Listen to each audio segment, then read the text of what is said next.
povedať, že prechod do jednotky nevidím v tom rozdiel, len jednoducho sú vyššie nároky a je to o chybách a človek musí zrýchlovať, nemôže zostať na tom istom.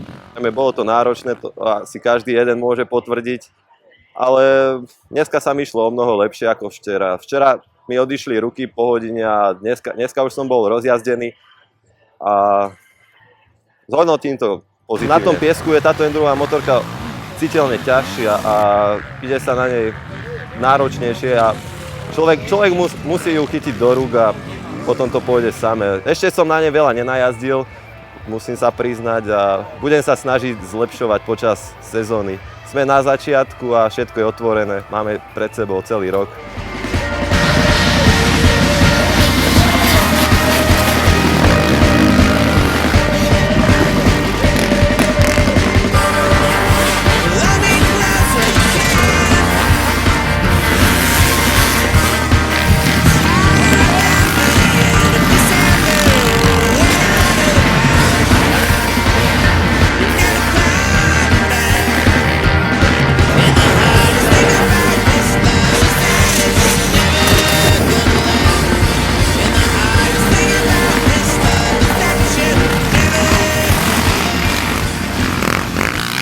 Mikuláš netreba asi nikomu predstavovať, všetci už poznajú. Tento rok pár úsekov bol vynechaných, pár pridaných. Tá rúbaň tá bola pekná. Trošku lepšie napáskované, širšie, ako závody hodnotím fakt pekné na jednotku. Z druhej strany som spokojný, nevedel som čo mám toho čakať celého, lebo celý minulý rok som narodoval.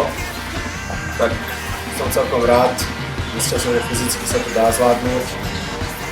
Uvidíme ďalšie preteky, ktoré budú technicky zložitejšie a keďže nemám toľko najazdené, tak to bude pre mňa ťažšie, ale myslím, že sa s tým popasujeme.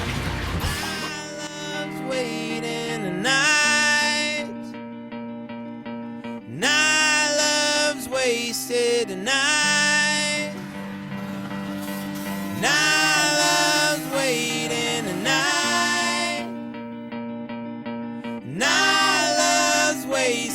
night.